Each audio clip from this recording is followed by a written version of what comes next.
क्षेत्रफल वाले त्रिभुजों में विभक्त करता है।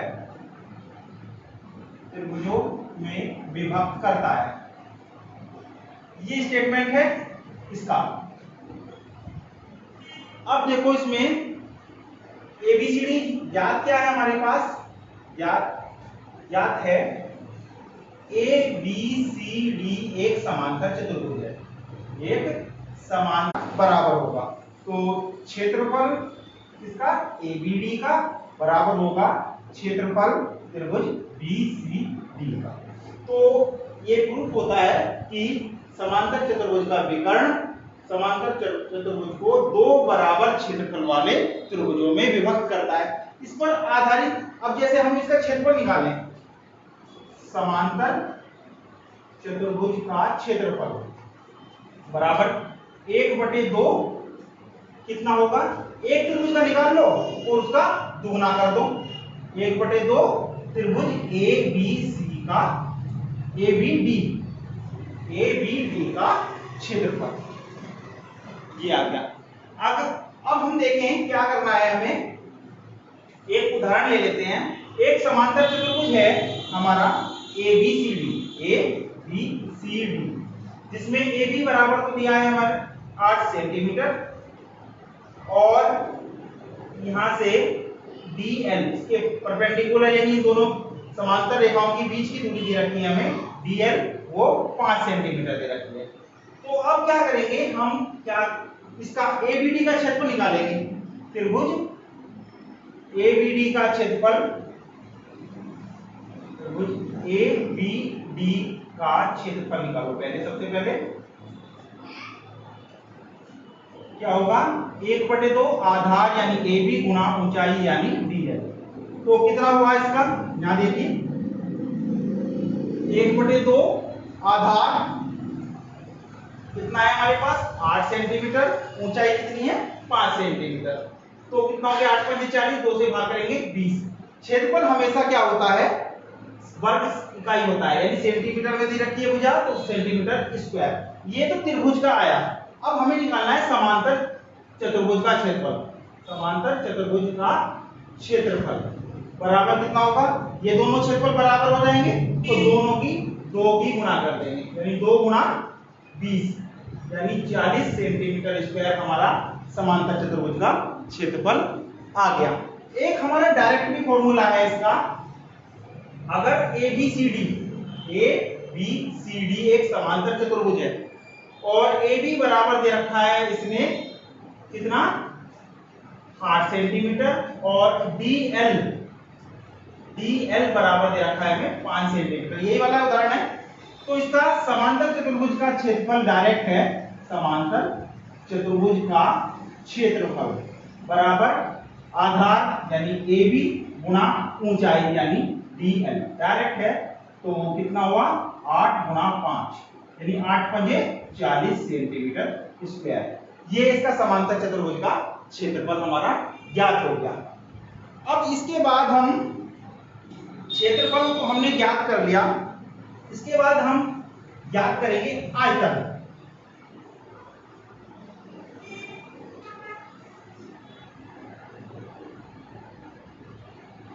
देखो बच्चों आयतन क्या है, आयतन में वह वस्तु जो जितना स्थान घेरती है वो आयतन कहलाता है।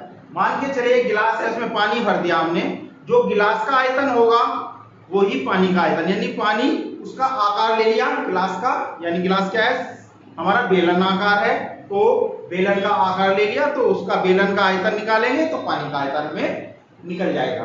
अब इसकी इकाई क्या है, आयतन की इकाई अगर किसी ठोस है हमारा, ठोस की भुजा दे रखी है सेंटीमीटर में तो उसका आयतन होगा घन सेंटीमीटर में। अगर ठोस की भुजा दे रखी है सेंटीमीटर में तो उसका आयतन हो जाएगा घन मीटर। अब देखो हम किन किन का आयतन निकाल सकते हैं।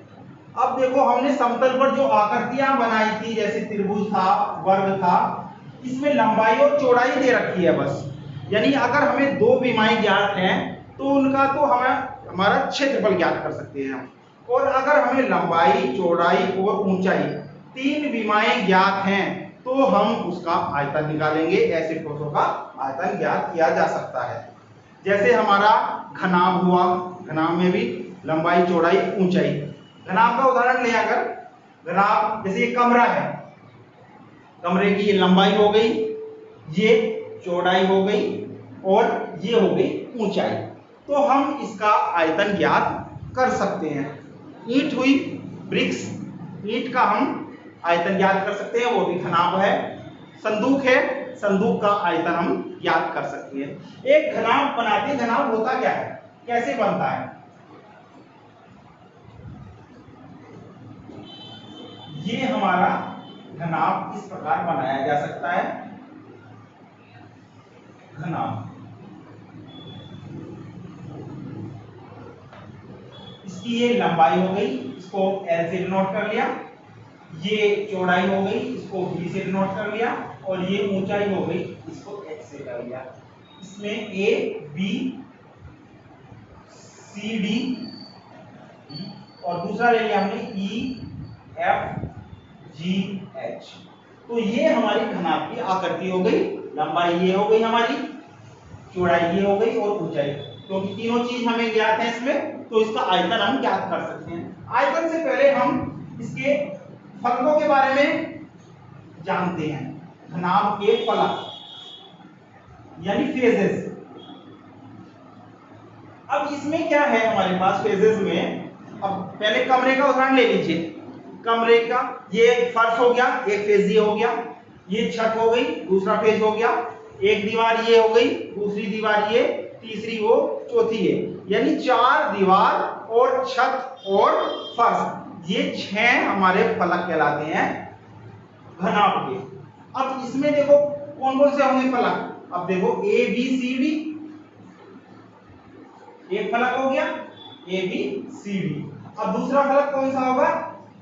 E, F, G, H। ये वाला हो गया। अब देखो A, B, F, E, A, B, F, E, ये तीसरा फलक हो गया।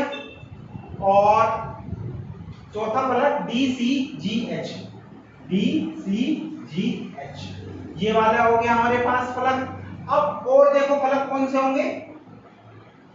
A, D, H, E, A, D, H, E और B, C, G, F, B, C, G, F।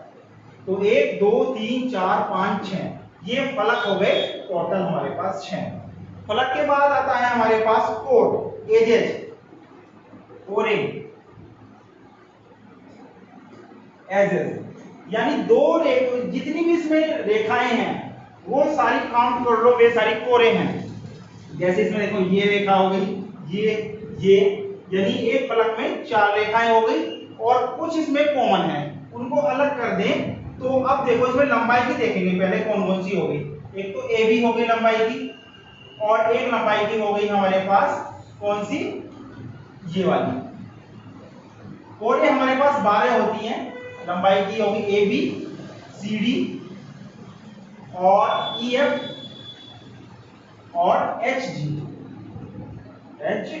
ये लंबाई की। चौड़ाई की देखो, चौड़ाई किस तरह होगी? तिरछी, एडी, फिर बीसी, फिर इसके बाद में एफ जी और ई एच। ये चौड़ाई की होगी। ऊंचाई की होगी वर्टिकल ही है सारी। वर्टिकल कौन सी है? ए ई, एच डी, जी सी और एफ बी या एफ बी। तो 4 दुनिया 4 दिया 12 हमारी हो गई कोरे। अब इसके बाद आता है शीर्ष यानी वर्टेक्स। वर्टेक्स में 2 रेखाएं जिस बिंदु पर मिलती हैं उसे वर्टेक्स बोलते हैं। अब जैसे एक रेखा ये हो गई, एक रेखा ये हो गई, दोनों किस बिंदु पर मिल रही है? आकर ए पर, तो ए इसका शीर्ष हो गया। इसी तरह से हमारे सब शीर्ष गिनेंगे, टोटल मिलकर 8 शीर्ष हमारे बनते हैं। जैसे ए बी सी डी और ई एफ जी एच, ये 8 हमारे शीर्ष हो गए। तो ये तो हो गया घनाभ के बारे में हम जानकारी। अब उसके बाद आता है घनाभ का क्षेत्रफल। वो आयतन क्या होता है, घनाभ जो कि ठोस है, तीनों चीजें हैं तो आयतन इसका ज्ञात कर सकते हैं। तो घनाभ का आयतन, घनाभ का आयतन होगा बराबर लंबाई गुणा चौड़ाई गुणा ऊंचाई। यहां लंबाई l मान रखी है, चौड़ाई b मान रखी है, ऊंचाई h। तो l b h घन इकाई, क्योंकि घन सेंटीमीटर, घन मीटर इत्यादि में इसका आयतन ज्ञात किया जाता है। इसके बाद आता है हमारा घनाभ का संपूर्ण पृष्ठ। संपूर्ण पृष्ठ का मतलब क्या होता है, एक तरह से इसके 6 फलक है, 6 के 6 फलकों का क्षेत्रफल हम जोड़ देंगे तो संपूर्ण घनाभ का संपूर्ण पृष्ठ ज्ञात हो जाएगा। तो एक तो ये हो गया हमारे पास एक फलक ए बी सी डी, तो इसमें ये वाली l हो गई लंबाई और चौड़ाई b। तो लंबाई गुणा चौड़ाई कितना हो जाएगा, लंबाई गुणा चौड़ाई इस वाले फलक का, क्योंकि दोनों फलक आमने सामने के सेम है, बिल्कुल बराबर। जैसे छत, जितनी छत होगी लंबाई चौड़ाई उतनी फर्श की होगी, तो इसमें 2 की गुणा कर लेंगे। प्लस दूसरे फलक का निकालें, इस वाले फलक का निकालेंगे, इसमें b और h है, a b h, e में b और h है, यानी b गुणा h। और ये वाला फलक और ये वाला फलक सेम है, तो दोनों का क्षेत्रफल भी समान होगा, तो 2 की गुणा इसमें मैंने कर दी। अब इसके बाद तीसरा फलक कौन सा आएगा, h और l, लंबाई ये वाला फलक डी सी जी एच, इसमें h है और l है, तो 2 गुणा h l, यानी 2 कॉमन लेंगे, l b जमा b h जमा h l। ये वर्ग इकाई में आता है, क्योंकि क्षेत्रफल है, ये क्षेत्रफल हम वर्ग इकाई में ज्ञात करते हैं। ये इसका संपूर्ण पृष्ठ। इसी तरह से एक उदाहरण देख लीजिए। उदाहरण है हमारा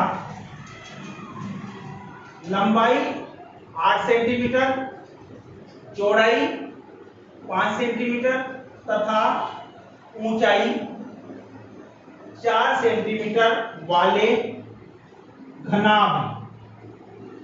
घनाभ का हमें आयतन तथा संपूर्ण पृष्ठ ज्ञात करना है।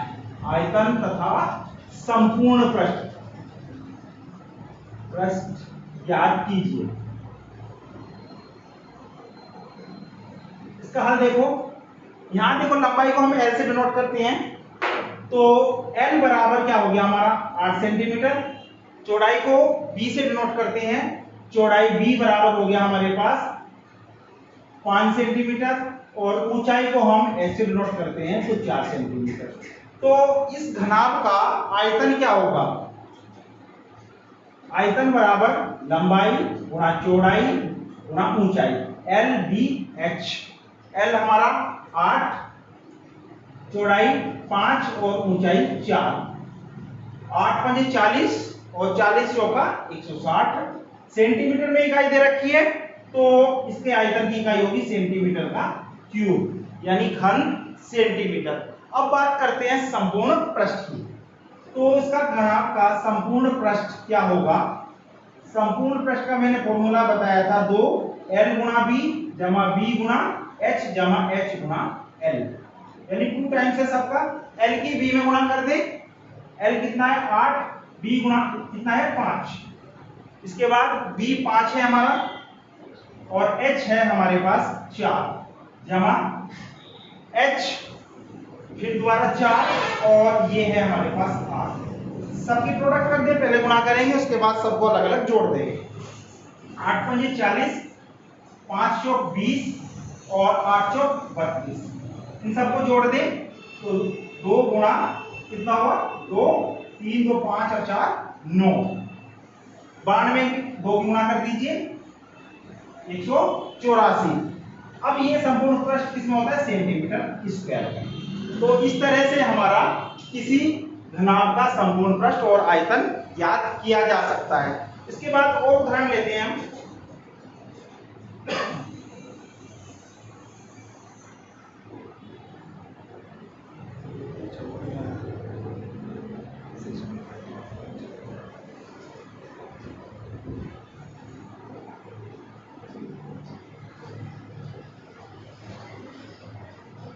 अब देखिए, एक है हमारे पास उदाहरण, एक हमारा खेत है जिसकी इस तरह से घनाभ होगी। अब ये इस तरह से हमारे पास एक खेत है जिसकी 50 डेसीमीटर लंबाई है और जो चौड़ाई है उसकी 15 डेसीमीटर चौड़ाई है। अब ये कह रहा है इसमें 4 सेंटीमीटर ऊंचाई तक पानी भरता है, वर्षा का जल भर जाता है 4 सेंटीमीटर। तो जो उस खेत में पानी भरा है उसका हमें आयतन ज्ञात करना है। देखो कैसे करेंगे। अब यहां पर ध्यान दो, L बराबर है 50 डेसीमीटर, B बराबर है 15 डेसीमीटर और H बराबर है 4 सेंटीमीटर। सबसे पहले तो हम क्या करते हैं, सबकी इकाइयां बराबर होनी चाहिए। ये डेसीमीटर में है, डेसीमीटर में है, ऊंचाई सेंटीमीटर में है, तो सबको सेंटीमीटर में ही कन्वर्ट कर लें। तो एक डेसीमीटर बराबर होता है 10 सेंटीमीटर। तो 50 डेसीमीटर बराबर कितना हो जाएगा, 50 गुना 10 यानी 500 सेंटीमीटर। ऐसी चौड़ाई को कन्वर्ट कर लेंगे सेंटीमीटर में, तो 150 सेंटीमीटर, ये ऑलरेडी सेंटीमीटर में है ही है। तो खेत में भरे पानी का आयतन कितना हो जाएगा, खेत में भरे पानी का आयतन बराबर क्या होता है, लंबाई गुणा चौड़ाई गुणा ऊंचाई। यानी जितना इसका घनाभ का आयतन होगा वही इस खेत में भरे पानी का आयतन होगा। लंबाई गुणा चौड़ाई गुणा ऊंचाई, यानी कितना हो गया, 500 गुणा 150 गुणा 4, तो कितना हो गया, 15 चौका 60 और 6 बजे 30, यानी 300 हो गया। 15 बजे 75 और 75 चौका 300। अब बाकी जीरो और ऐड कर दें इसमें, 0 0 0, इतने सेंटीमीटर क्यूब उसका आयतन आ गया। अगर पानी को हम लीटर में मापना चाहते हैं कि कितने लीटर पानी इसमें भरा, तो 1 घन सेंटीमीटर बराबर होता है 1000 लीटर। तो इससे हेल्प से हम इसको लीटर में कन्वर्ट कर सकते हैं, तो उससे भाग करके आराम से ज्ञात किया जा सकता है। अब देखो, घनाभ के बाद हमारा एक और ठोस आता है, वो है घन।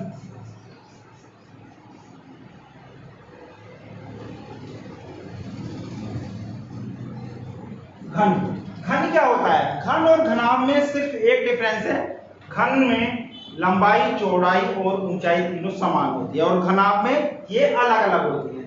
घन उसी तरह से बनेगा, यानी अगर हमारे पास वर्ग है, ये इसका जो आधार है वर्ग होता है और घनाभ का आधार एक आयत होता है, ये हमारा बन गया एक घन। ये क्या बन गया, घन। मान के चले इसमें इसकी भुजा L है, ये भी L होगी और ये भी L होगी, तीनों L होंगी, लंबाई चौड़ाई ऊंचाई बराबर होती है ना। तो अब घन का आयतन, कोरे भी इसमें उसी तरह से होंगी, A B C D, फलक भी उतनी ही होंगी 6, और कोरे इसकी 12 होंगी और शीर्ष होंगे 8, E F G H। घनाभ, घन का आयतन आप देख लीजिए, घन का आयतन बराबर होगा लंबाई गुणा चौड़ाई गुणा ऊंचाई, उसी तरह से तो सब समान है, तो L की घात 3, यानी कोर हो गई, कोर की घात 3 वर्ग घन इकाई, घन इकाई, ये इसका आयतन आ जाएगा घन का। इसके बाद आते हैं हम घन का संपूर्ण पृष्ठ। 6 पृष्ठ होते हैं इसके, यानी 6 हमारे फलक हैं, सब फलकों का अगर जोड़ दें तो कितना हो जाएगा, 6L², यानी सबका क्षेत्रफल जोड़ देंगे हम, यानी 6 कोर का वर्ग, ये वर्ग इकाई में इसका आयतन क्या है। एक उदाहरण ले लीजिए, 3 सेंटीमीटर भुजा वाले घन का आयतन ज्ञात कीजिए। आयतन तथा संपूर्ण पृष्ठ, दोनों ज्ञात कर लेते हैं। संपूर्ण पृष्ठ ज्ञात कीजिए। अब यहां से भुजा यानी L बराबर क्या हो गई, यहां से 3 सेंटीमीटर। L बराबर 3 सेंटीमीटर हो गया यहां से। अब इसके बाद घन का आयतन कितना हो जाएगा, आयतन बराबर यानी L की घात 3 यानी 3 की घात 3। 3 की घात 3 का मतलब 3 की 3 बार गुणा करेंगे। 3 किया 9 किया 27 सेंटीमीटर में इकाई दे रखी है कोर की, तो इसका आयतन सेंटीमीटर क्यूब में आ जाएगा। इसके बाद आता है हमारा घन का संपूर्ण पृष्ठ 6L² यानी कोर की घात वर्ग करके उसमें 6 की गुणा कर देंगे हम, तो 6 गुणा L² यानी 3 का वर्ग कर देंगे। 3 या 9 या 27 दूनी 54, तो 54 सेंटीमीटर स्क्वायर इसका क्या आ जाएगा, संपूर्ण पृष्ठ। इसका एक उदाहरण और देख लीजिए। हमारे पास दो घन हैं जिसकी भुजा क्या है 6 सेंटीमीटर, यानी 6 सेंटीमीटर भुजा वाले दो घनों को मिलाकर बने घनाभ का आयतन निकालना है हमें। घनाभ का आयतन ज्ञात कीजिए।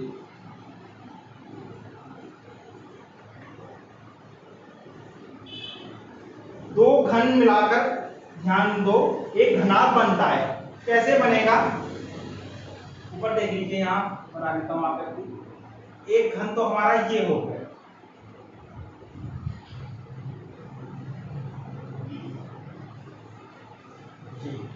अब दूसरा घनाभ बनाना है हमें।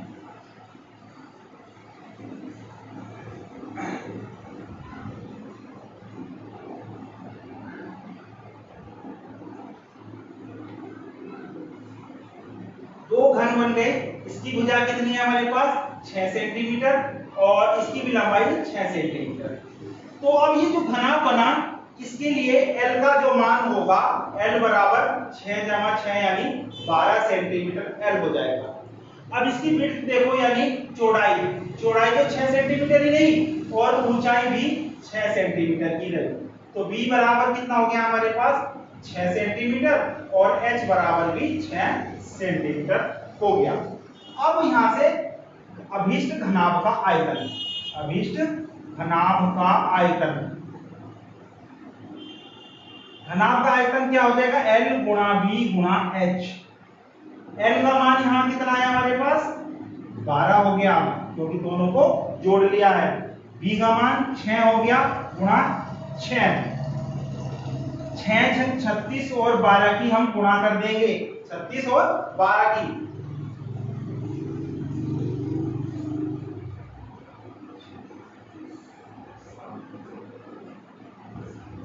432 सेंटीमीटर क्यूब, क्योंकि इसकी सेंटीमीटर में दे रखी है ना, तो इसलिए इसका सेंटीमीटर क्यूब में आंसर आ जाएगा। तो बच्चों इस तरह से हमने आज आयतन के बारे में पढ़ा। नेक्स्ट टॉपिक अगले पीरियड में कंडक्ट करेंगे। Okay, thanks.